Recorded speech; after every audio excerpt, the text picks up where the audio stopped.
let's talk about Carter Nelson. Sip, you and I trekked out there Friday morning, 4.5 hour drive. But it was relaxing. I enjoyed the drive. It was fun just to kind of get up there, get away.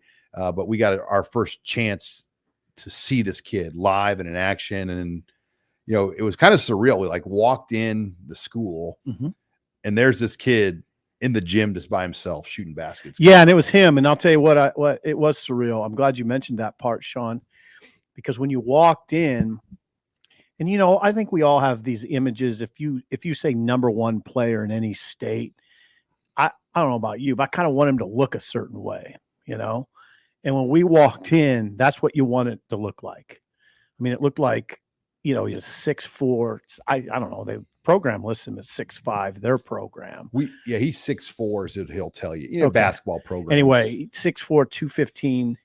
Extreme. I mean, it's extreme athleticism, and you could see it. You walk in, you see this high school kid in Ainsworth just shooting hoops. You're like, yeah, that has to be him. If they have two like that, it'd be really weird.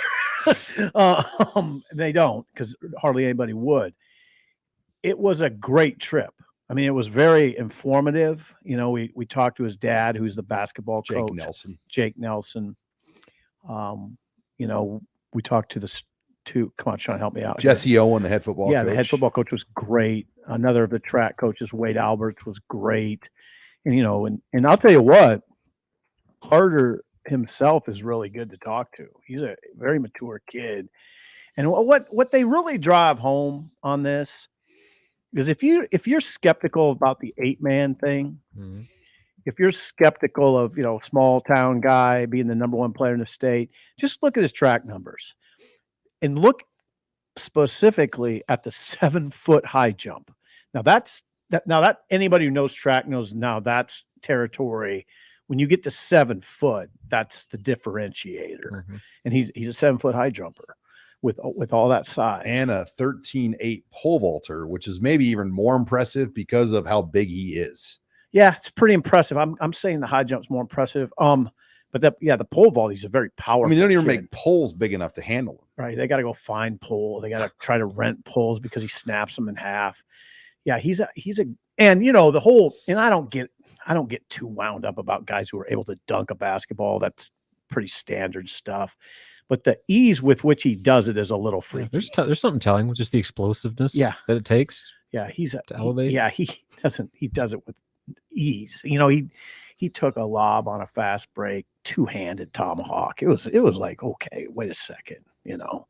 And he didn't force the basketball game to come to him. No, he doesn't do that. It just came to him. Yeah. Like, you know, it wasn't like he was like, give me the ball, I'm going to shoot a bunch of threes and clear. I mean, the sure sign of a great athlete is if it looks easy.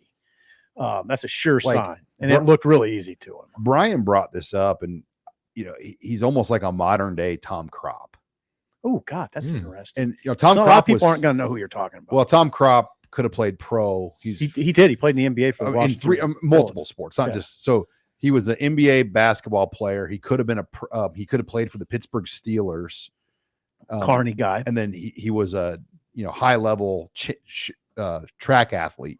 Was he from Kearney? No. He went to UNK. He's from Aurora. Oh, from Aurora. Thank you. My wife born in Grand Island. Went to high school in Aurora. Okay. He was UNK's coach for basketball, legend.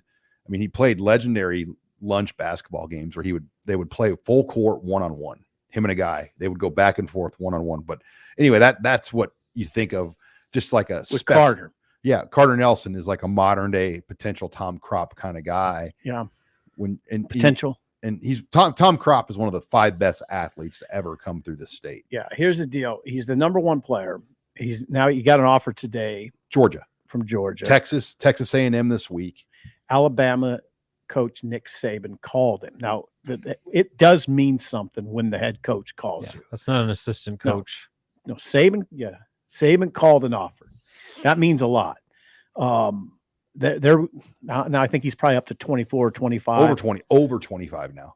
Over 25. He got Ole Miss this week. He was at 22 when we were there, and Power 5. Yeah, all Power 5. So he's like at 26 or 27 Power 5s, and there's only 65 Power 5. Yeah, programs. Sean, I really appreciate that you wanted to go up there. It was definitely worth the trip to see him. I mean, it's a great story to follow now. And, you know, I don't know.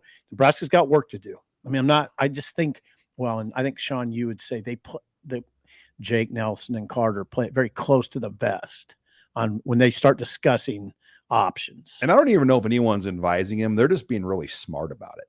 Yeah, they seem smart. Like I mean, I think in their heart, they like Nebraska, but Nebraska may not be the best place for them. They don't know that yet. And yeah, when you get Alabama, Georgia, Freeman, the Notre Dame coach, flew in. I mean, the head coach flew in to see him. And then that story, Connor Riley, the Kansas State offensive line coach, who is an Omaha Creighton prep. Story. Tell that story, Sid. Yeah, it was a great story. It was last spring. So it was last April 12th during the spring season. Carter Nelson was at the O'Neill Invitational. I think it was the O'Neill Invitational, and Carter won 4 golds that day. Or no, I'm wrong. I got to back up. It was just a practice in April. It was a track practice last April, and he was going through his various things, and he grabbed the pole and did a pole vault, and the Kansas State coach filmed it. One trip down the runway, he turned to Jesse Owen, the football coach, and said, "Hey, how's your runway out here at Ainsworth Airport? Is it long enough?" And Jesse's like, "Yeah." Why? He goes, "Because there's a lot of people coming. There's going to be a lot of people coming, and they're coming. I mean, they are. They're coming." And he's at 20. I just did a count. That was last April. He's at 28 total offers. 27 are Power 5. Okay, Iowa State was the first to offer, and Nebraska, I believe, was the second. Yeah, the reason I got mixed up on that is because he went to Iowa State last April 13th, the day after he won 4 gold medals at the O'Neill Invitational. And he high jumped 7 foot there, right? Yeah, I think, which is a Class C state record. Freak. Yeah, well, it led the nation for a period last spring. That was the highest high jump in the nation last spring. Yeah, he's a freak. That's like when I talk to young football players, I always tell them, like, go out for track, because if you put up measurable marks in track, nobody can dispute it. Like, you can't, it's undefeated. Especially if you're at one of those smaller schools, you're not going to get the exposure. If Carter Nelson, so invaluable. If he did not, those numbers translate. Yeah, like they do. If he wasn't a track athlete, he wouldn't have these offers. You don't think? Yeah, probably not. How would you see him? Yeah. Saban mentioned to him the 7-foot jump. Everybody knows that follows it at all. That 7 foot's like when you see 7 foot, you're like, whoa. 111 flat in the 100. He's a school record holder in the low 22s and the 200. Right. He throws a discus 175. Yeah, he's amazing. So it was fun.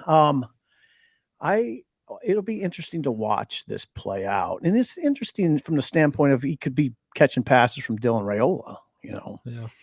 So you touched on this earlier, Sip, about the stigma with 8-man players.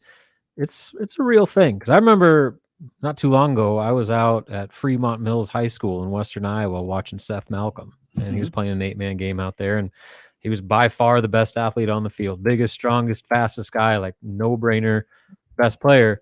Comes to Nebraska, and I mean, he's still early, but we haven't heard a peep. Anything about him. No. So what makes you more confident that Carter Nelson, outside of just his athleticism, going to be able to handle that jump from 8-man Nebraska high school football up to Big Ten level football or SEC level football? It's hard to say that, except what we're saying about he just has the track physical intangibles. Yeah. And I mean, he is a smart kid, but no, you don't know. And I mean, you could say that with anybody. It happens a lot, Rob, when these kids, okay, so he's bigger than everybody, faster than everybody. He plays mostly. Now, you never know exactly how a guy's going to be, even in basketball, when they start playing against guys who are just as fast, jump just as high, strong or stronger. So I've seen guys at Nebraska just go away. They just can't do it. They're so used to being the man, and then when they're not, it doesn't work. I've seen it many times. Guys just go away, and I can't say what's going to happen with Carter Nelson. I don't know. What's it going to look like when he's blocking somebody this as big as him? I don't know. We'll have to see on that.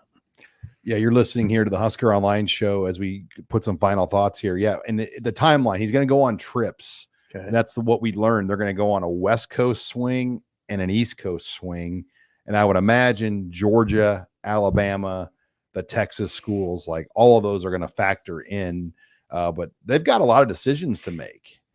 He hasn't gotten any offers from the West Coast Pac-12 schools, but they expect those to come. And that would be UCLA and USC and main ones, Oregon and has Oregon and Washington. Yeah, you look at his offer list now. Well, when we were talking to him last week, he hadn't gotten any offers from those schools. No, there's no West Coast offers yet. You're right. Yeah, they're waiting. And they're hearing from him. He doesn't have Ohio State or Clemson. I mean, if you're talking like big boys, those aren't on there yet. Probably won't be too long. And LSU is not on his list yet. So, I mean, he's pretty much got everybody at this point. Oklahoma's on his list, as you mentioned. Texas A&M, Alabama, Georgia, Notre Dame, Nebraska, Wisconsin, Iowa, Colorado. And Colorado's become a big offer now. Like the buzz around Deion Sanders and what they're doing. So, it's going to be interesting. Yeah, and I knew it was going to be big when we went up there. I mean, but we just kind of fell into it. Like we got timing of the trip when we went up to Ainsworth probably couldn't have been better. No, it worked out perfectly. He got that Alabama offer on Thursday. We were there on Friday. And then I think you said that on last Thursday too, Georgia, 4 assistant coaches followed him on Twitter, right? He had 113 unread messages in his inbox on Twitter. Is that right? On Friday. Yeah. So, like, if you're a reporter or somebody, you're probably not going to get Carter right now. He's overwhelmed. Yeah.